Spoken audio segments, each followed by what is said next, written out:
भगवान विष्णु ने मत्स्य रूप क्यों धारण किया? हयग्रीव असुर ने वेदों को क्यों चुराया? भगवान विष्णु हयग्रीव रूप में कैसे प्रकट हुए? हम आपको लेकर चलेंगे एक अनोखी यात्रा में, जहां हम जानेंगे वेदों की उत्पत्ति, मत्स्यावतार की कथा, हयग्रीव असुर का रहस्य,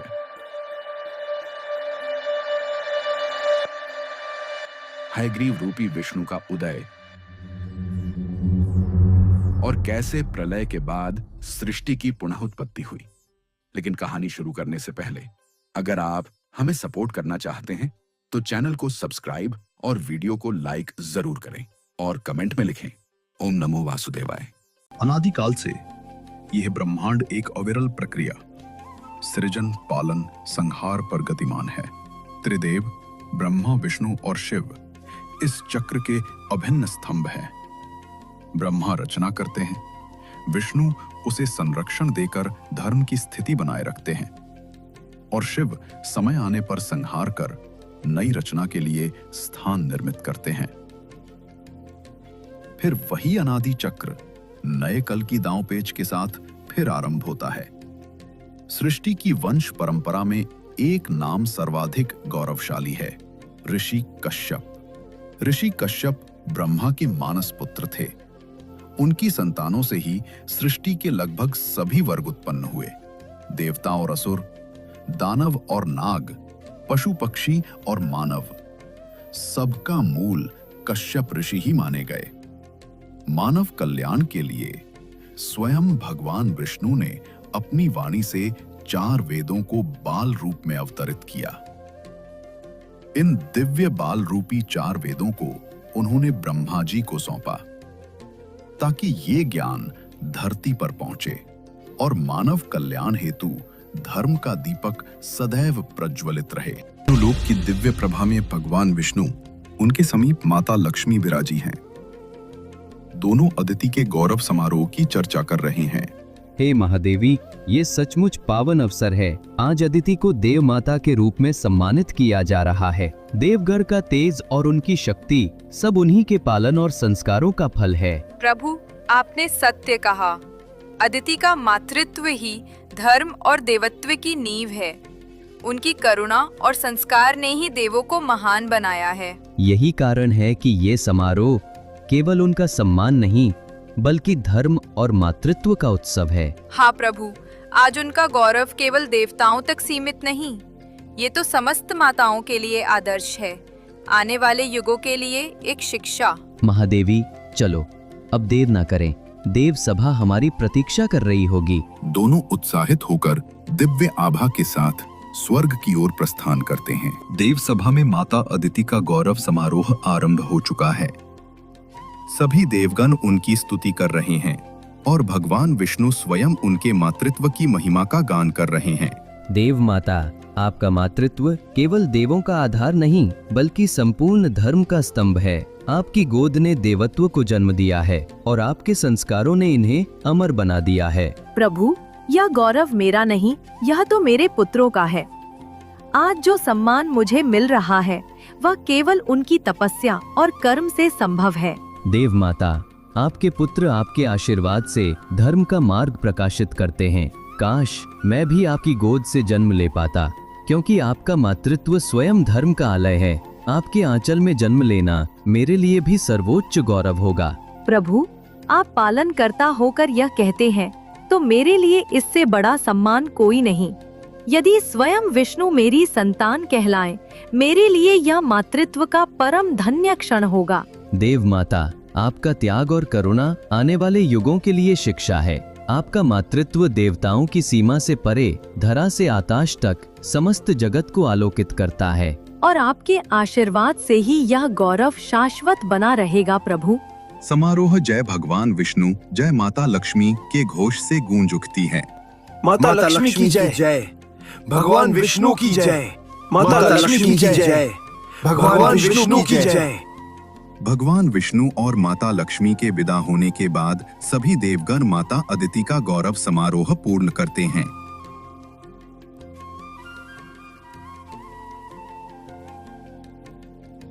पुत्रों, अब मुझे प्रस्थान करना होगा। धरती पर मेरे स्वामी मेरी प्रतीक्षा कर रहे हैं। मेरा धर्म है कि मैं उनके यज्ञ और तप में संगिनी बनूं। देवलोक मेरा घर है, परंतु धरती पर मेरी सेवा ही मेरा कर्तव्य है। देवगण आदर और भावुकता से उन्हें विदा करते हैं और देव माता अदिति अपने पुत्रों को आशीर्वाद देकर धरती पर प्रस्थान करती हैं। धरती पर ऋषि कश्यप का आश्रम। यहाँ प्रतिदिन यज्ञ और अनुष्ठान नियमित रूप से होते हैं। देव माता अदिति भी समय पर पहुंचती हैं और पूरे भाव से यज्ञ कार्य में सम्मिलित होती हैं। ये उनका नित्य धर्म है, पति का संग देना और धर्म कार्य में सहभागी होना। हे देव माता अदिति, जब मैं मंत्रोच्चार करता हूँ तो मुझे स्वर्ग सभा का दृश्य याद आता है। कैसे देवगण और मेरा नाम गौरव से समस्त ब्रह्मांड में गूंजा है। उनके धर्मपालन ने हमें सम्मानित किया है। स्वामी, यह आपके तप और आशीर्वाद का ही फल है। मैंने केवल उन्हें जन्म दिया, पर आपने उन्हें धर्म का मार्ग दिखाया। देवत्व आपके संस्कारों का ही विस्तार है। हाँ, पर जितना मेरा नाम देवों ने ऊंचा किया है, उतना ही दनु के हयग्रीव ने उसे कलंकित किया है। उसका अहंकार और दंभ धर्म को बार बार लांघने का प्रयास करता है। असुर केवल शक्ति में विश्वास करते हैं। उसके हृदय में धर्म के लिए कोई स्थान नहीं है। इसीलिए उनके तेज में प्रकाश नहीं, केवल दहन है। दानु का पुत्र हयग्रीव, मुझे आशंका है देव माता, वह गर्व और अहंकार में इतना डूब चुका है, उसकी प्यास केवल सत्ता है और उसी लालसा में वो समस्त ब्रह्मांड को अंधकार में ढकेल देगा। कश्यप आश्रम में यज्ञ संपन्न हो चुका है। मंत्रों की ध्वनि थम रही है, पर वातावरण अब भी पवित्रता से भरा है। ऋषि कश्यप और अदिति यज्ञ के फल और देवों के गौरव की चर्चा कर रहे हैं। इसी बीच आश्रम में दानव माता दनु आती हैं। दनु, यज्ञ संपन्न हो चुका है। तुम्हारी सभी बहनें यहाँ उपस्थित थीं, केवल तुम ही विलंब से पहुंची। धर्म में ये शिथिलता अस्वीकार्य है। स्वामी, आप जानते हो, पुत्र की ओर से नजर हटाना कठिन है। दिन ब दिन उसकी क्रूरता और असुरी शक्ति बढ़ रही है।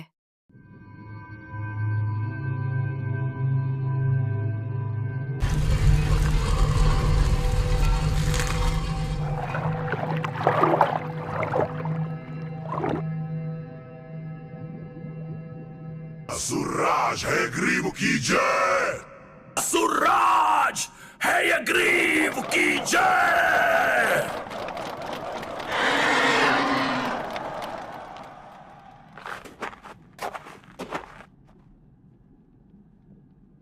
पुत्र, हमारे कुल की असली महिमा पुण्य, दया और भक्ति में रही है। यही हमारी शक्ति है।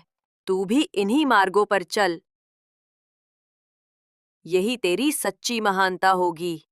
माँ, ये सब छल है। देवता हमें यही उपदेश देते हैं ताकि हम उनके अधीन बने रहें। वे खुद सत्ता का आनंद लेते हैं और हमें पुण्य और दया की जंजीरों में बांधते हैं। मैं उनकी तरह नहीं बनूंगा। पुत्र, ये मोह है। बल और घमंड से तू लोगों को वश में कर सकता है, पर उनके हृदय कभी नहीं जीत पाएगा। हृदय तो केवल करुणा और भक्ति से जीते जाते हैं। करुणा और भक्ति? माँ, मुझे किसी का प्रेम नहीं चाहिए। मुझे चाहिए सत्ता और प्रभुत्व। मैं अपनी असुर संस्कृति रचूंगा, जहां शक्ति ही धर्म होगी और भय ही नियम। उस राज्य में देवों का गौरव मुरझा जाएगा। पुत्र, तू देवताओं को चुनौती देगा? क्या तुझे भय नहीं है उनके शाश्वत अस्तित्व का? देवता शाश्वत है माँ, पर देखो विष्णु क्या कर रहा है। वो वेदों का ज्ञान मनुष्यों तक पहुंचा रहा है, तो वे भी देवताओं की तरह महानता प्राप्त करेंगे। मैं ये कदापि नहीं होने दूंगा। ज्ञान मेरा होगा और उसी के बल पर मैं संपूर्ण ब्रह्मांड पर अपना प्रभुत्व स्थापित करूंगा। तो क्या तू ज्ञान को रोकना चाहता है पुत्र? हाँ माँ, ज्ञान ही सबसे बड़ी शक्ति है। वो मेरा होगा। मैं वेदों को बंधक बनाऊंगा ताकि न देवता न मनुष्य कोई भी मेरे बराबर न खड़ा हो सके। मैं ही सृष्टि का स्वामी कहलाऊंगा।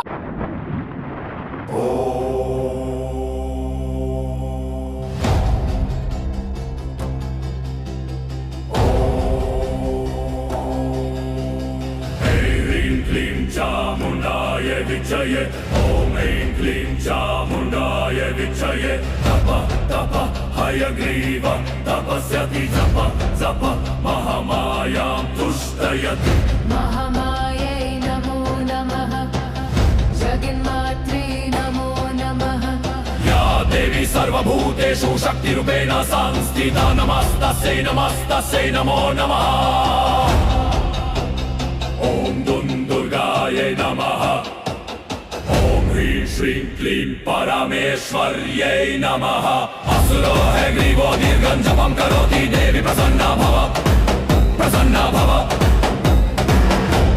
हयग्रीव, मैं तेरे तप से प्रसन्न हूँ। कहो, क्या वर चाहता है तू? हे जगत जननी मां महामाया, आपके दिव्य स्वरूप के दर्शन पाकर मैं धन्य हो गया। मुझे ऐसा अमरत्व दीजिए जिसे समय भी ना मिटा सके। हयग्रीव, सृष्टि का नियम शाश्वत है। जो जन्म लेता है उसका अंत भी अनिवार्य है। कोई और वर मांग। तो ऐसा वर दो कि न देव न दानव न कोई मानव मेरा वध कर पाए। यदि मृत्यु हो तो केवल उसी के हाथों हो जो स्वयं हयग्रीव रूप में हो। हे हयग्रीव, तुझे ये वर देती हूँ। तेरा अंत किसी देव से नहीं होगा, किसी दानव या मनुष्य से भी नहीं। तेरा संहार केवल होगा हयग्रीव रूप से।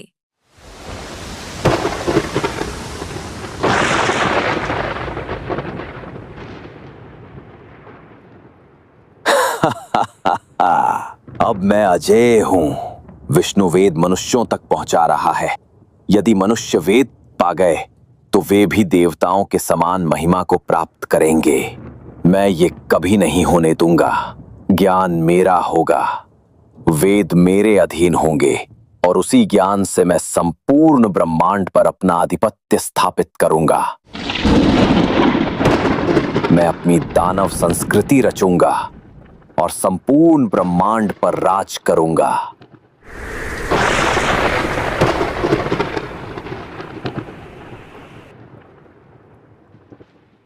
वरदान पाकर हयग्रीव का अहंकार प्रचंड हो उठा। उसने समस्त असुरों को एकत्र किया और फिर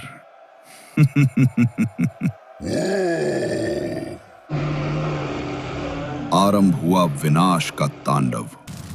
यज्ञ कुंड तोड़े गए, ऋषियों की तपस्या भंग कर दी गई, मंत्रों की गूंज मौन हो गई, पूजा अर्चना रोक दी गई। धरती पर पाप उमड़ पड़ा, अधर्म की बाढ़ छा गई। गांव-गांव, नगर-नगर हाहाकार मच गया। देवों की आराधना रुकी, धर्म का प्रकाश बुझ गया और संपूर्ण ब्रह्मांड गूंज उठा, त्राही त्राही त्राही। स्थान है ब्रह्मलोक। जहां सदा शांति थी, आज वहीं आकाश चिंता से घिरा है। चारों वेद अधीर हो उठे, एक दूसरे से पुकारने लगे, हम कब धरती पर भेजे जाएंगे, कब मानवता को ज्ञान देंगे। हे ब्रह्मदेव, हमें कब धरा पर भेजोगे? हाँ, कब भेजोगे? धरती पर पाप और अधर्म बढ़ गया है। यज्ञ भंग हो चुके हैं। अंधकार ने समस्त सृष्टि को घेर लिया है। क्या ऐसे समय वेदों को धरा पर भेजना उचित होगा? हे वेदों, तुम सृष्टि की जड़ हो, ज्ञान और धर्म का सार हो, पर जब तक ये अंधकार नहीं मिटता, जब तक विष्णु जी का संकेत नहीं आता, तुम्हें यहीं रुकना होगा। जब तक मैं लौट कर ना आऊं, तुम अपने स्थान से बाहर मत जाना। जब सृष्टिकर्ता ब्रह्मा जी कैलाश पर्वत पर भगवान शंकर से मिलने गए, परंतु उनकी अनुपस्थिति में एक महान संकट घटित हुआ। चारों वेद जो ज्ञान और धर्म का आधार हैं, असुर हयग्रीव ने चुरा लिए। कपट और अंधकार से भरे मन के साथ हयग्रीव उन्हें लेकर चला गया महासागर की गहराइयों में। वहां जल के नीचे स्थित अपने रहस्यमयी राज्य में उसने वेदों को छिपा दिया, मानो दिव्य ज्ञान को अंधकार में कैद करना चाहता हो। वेदों के बिना सत्य का प्रकाश बुझने लगा, सृष्टि का संतुलन डगमगाने लगा। यही वो अध्याय था जब संपूर्ण ब्रह्मांड को ईश्वरीय हस्तक्षेप की प्रतीक्षा थी, क्योंकि केवल परम सत्ता ही उस पावन ज्ञान को पुनः स्थापित कर सकती थी।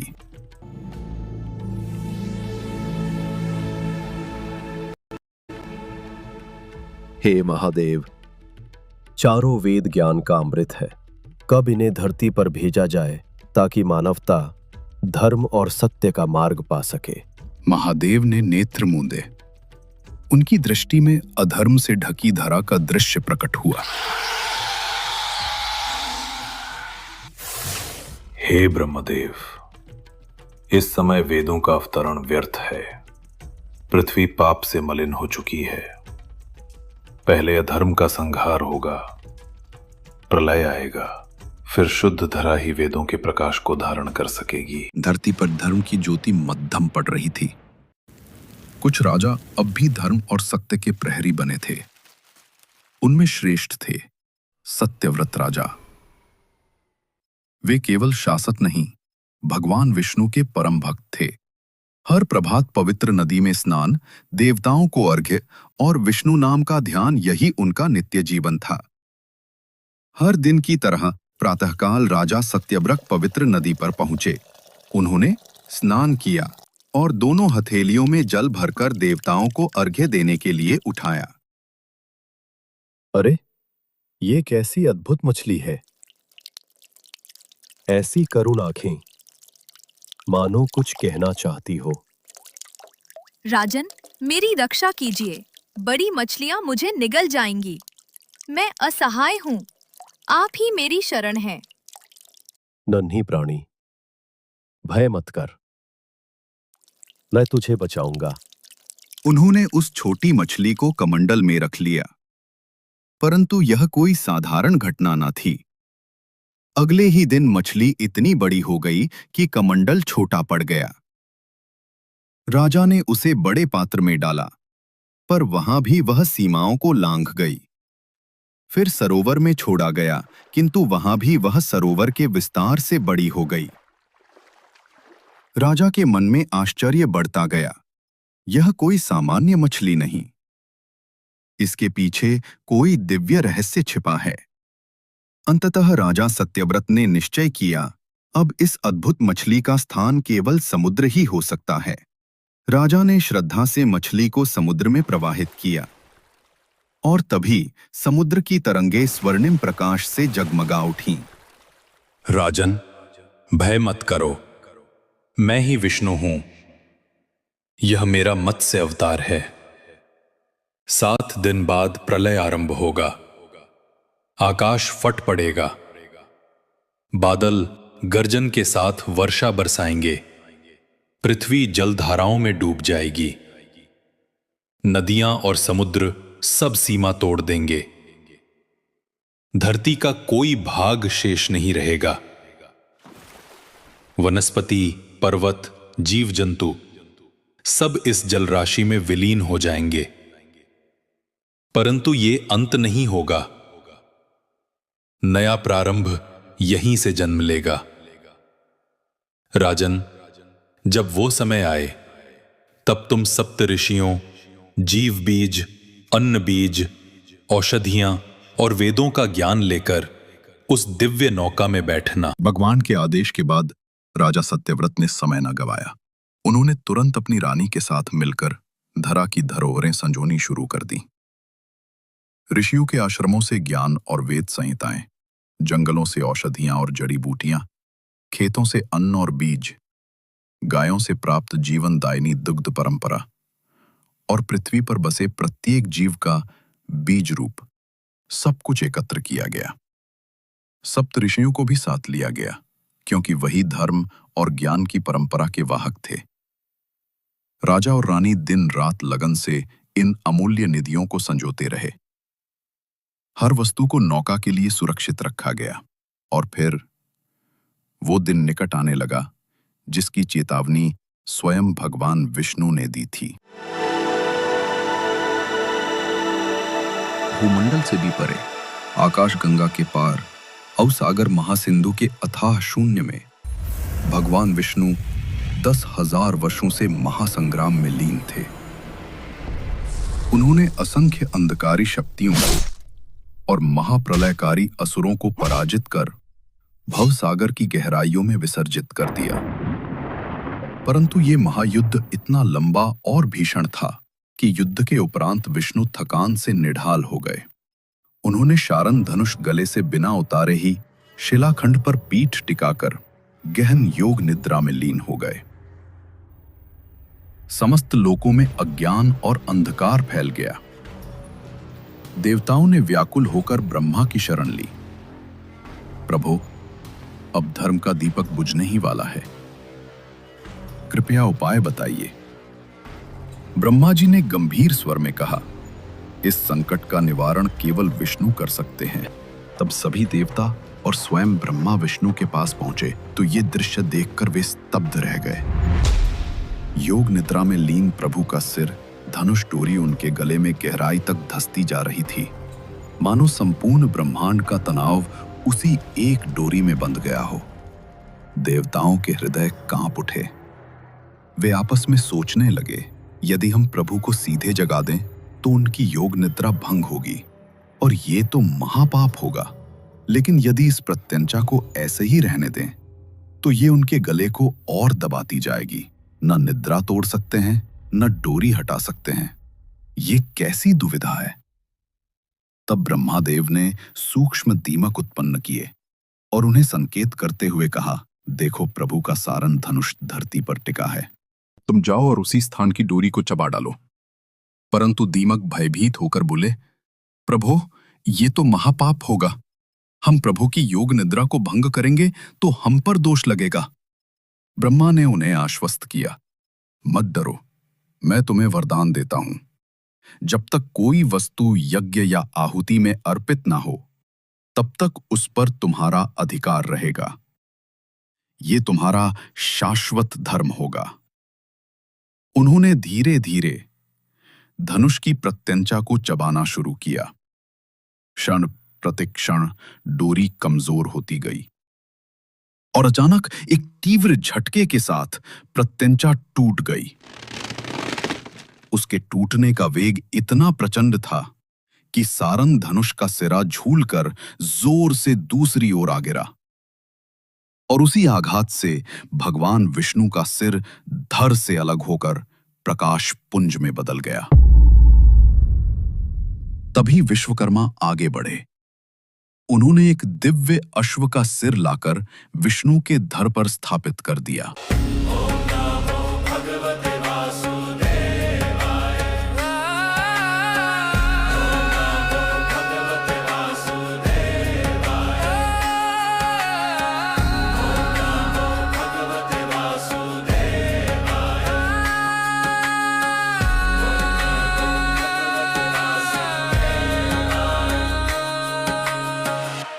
हे देवताओं, ये सब मेरी ही लीला थी। दैत्य हयग्रीव को देवी महामाया से ये वरदान प्राप्त था कि उसका वध न किसी देवता से हो सकता था, न किसी असुर से, और न ही किसी मनुष्य से। उसका अंत केवल हयग्रीव रूप से ही संभव था, और इसलिए मैं इस अश्वमुखी हयग्रीव स्वरूप में प्रकट हुआ हूं, ताकि उसके अधर्म का संहार करूं और वेदों की पुनः रक्षा करूं। अब इस हयग्रीव रूप में मैं उस दैत्य का विनाश करूंगा। 7 दिन बीत चुके थे और वो क्षण आ पहुंचा जिसकी चेतावनी स्वयं भगवान ने दी थी। आकाश अब भयावह हो उठा। बादल गर्जना के साथ फटने लगे। बिजलियों की चमक मानो आकाश और धरती के बीच अंतिम संवाद कर रही थी। नदियां और समुद्र अपनी सीमा तोड़कर धरती को पूरी तरह डुबाने लगे। हर जीव भय से कांप रहा था। ये था महाप्रलय, जहां हर दिशा में बस जल ही जल था। महाराज, ये तो अंत जैसा प्रतीत हो रहा है। क्या हम जीवित बचेंगे?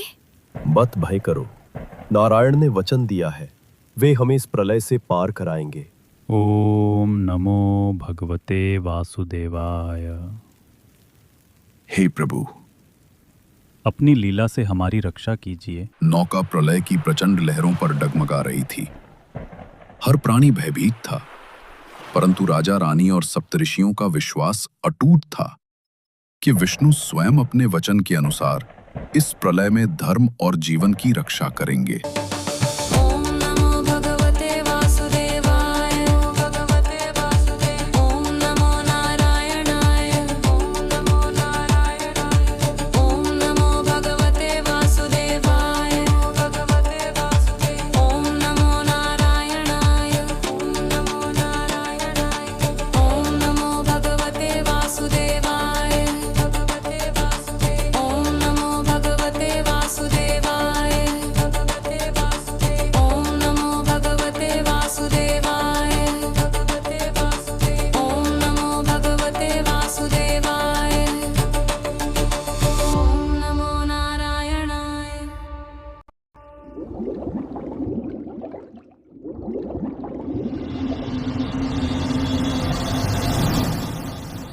कौन है जो मेरे साम्राज्य में प्रवेश कर रहा है? यह सिर्फ अंधकार का राज है। हयग्रीव, ज्ञान को कैद करने का साहस तुझसे ही हो सकता था। मैं इन्हें मुक्त करने आया हूं। ये वेद अब किसी के नहीं, मैंने इन्हें जकड़ लिया है। ये सृष्टि की आत्मा है, तू इन्हें कैद कर कैसे सोच सकता है कि तेरे बन जाएंगे? सृष्टि की आत्मा? अब ये वेद असुरों की शक्ति है। हम इन्हीं से नया साम्राज्य रचेंगे। वेद साम्राज्य बनाने के लिए नहीं, सृष्टि को चलाने के लिए हैं। इनका अपमान तू स्वयं अपने विनाश को बुला रहा है। विनाश? नहीं विष्णु, अब वेदों से युद्ध के मंत्र बनेंगे। हर सूक्त से दानव संस्कृति का जन्म होगा, धर्म का अंत होगा और असुरों का युग शुरू होगा। तेरा समय समाप्त हो चुका है हयग्रीव। वेद अब मुक्त होंगे और तेरा अंत निश्चित है। तो आ, लड़ मुझसे। देखते हैं कौन शक्तिशाली है, तेरा तथाकथित धर्म या मेरी असीम शक्ति।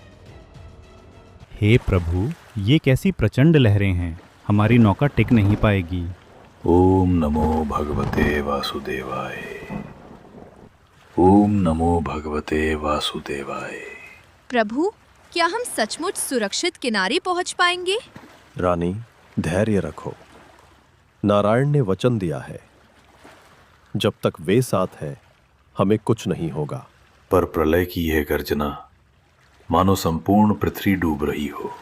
हाँ ऋषिवर, ये सृष्टि का अंत नहीं, एक नए आरंभ का संकेत है। अगर प्रभु ने हमें चुना है तो वे हमें अवश्य पार करेंगे। भीषण संघर्ष करते हुए मत्स्य अवतार और हयग्रीव असुर समुद्र की लहरों को चीरते हुए ऊपर उठते हैं। युद्ध की तीव्रता में स्वयं मत्स्य अवतार भी थकने लगते हैं।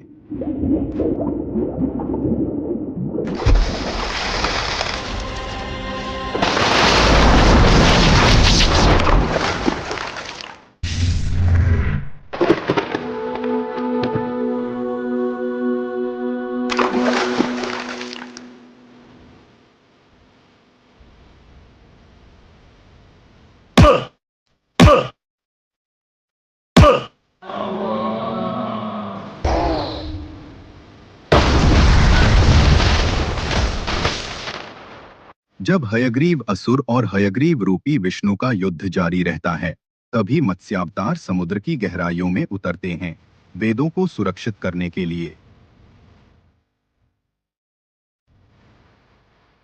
प्रलय सब कुछ डुबो रहा है, कहीं हमारी नौका भी न डूब जाए।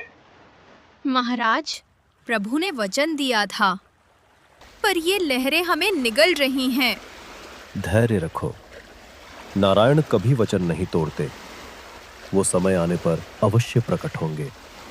अगर वे देर कर गए तो ये बीज, ये औषधियाँ सब नष्ट हो जाएंगे। हे नारायण, हम आपकी प्रतीक्षा कर रहे हैं। कृपा कर शीघ्र आओ। हमारे प्राण अब आपकी शरण में है। समुद्र की गहराइयों में भगवान मत्स्यावतार उतरे। हयग्रीव के असुर सैनिक मार्ग में पहरा दे रहे थे, पर भगवान के सामने उनका सामर्थ्य क्षण भर भी टिक न सका। एक एक कर सभी राक्षसों का संहार हुआ और फिर भगवान उस स्थान तक पहुंचे जहां वेद मायावी बंधनों में कैद थे। अपने दिव्य स्पर्श से उन्होंने उन बंधनों को तोड़ा। वेद मुक्त हो गए और सृष्टि का ज्ञान पुनः सुरक्षित हो गया।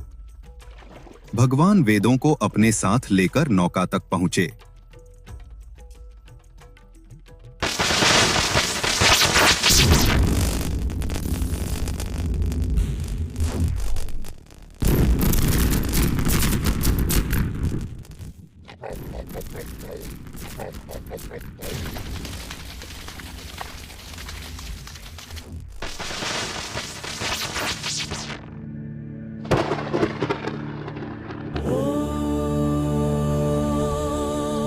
उग्रं वीरं महाविष्णुं ज्वलन्तं सर्वतोमुखम् हयग्रीवं भीषणभद्रं मृत्युं नमाम्यहम्। हयग्रीवाय विद्यामूर्ति नमः। दैत्यसंहारकाय तेजस्विने नमः। ॐ वेदज्ञानस्वरूपाय सर्वदुष्टविनाशिने नमः। और अंततः प्रलय का अंधकार छट गया। बादल हट गए, वर्षा थम गई, आकाश फिर से निर्मल हो उठा। भगवान विष्णु मत्स्यावतार ने अपने श्रृंग से बंधी नौका को खींचकर सुरक्षित मार्ग दिखाया। वह नौका जाकर मलय पर्वत की ऊंचाइयों पर ठहर गई। प्रलय के भय के बाद जीवन ने फिर से अपनी राह पाई। सप्तऋषियों के मंत्रों के साथ वेदों का पुनः प्रतिष्ठान हुआ। धर्म की ज्योति फिर से प्रज्वलित हुई। वनस्पति, प्राणी और मनुष्य जीवन सबने नया जन्म पाया और वहीं से आरंभ हुआ सृष्टि का नया अध्याय।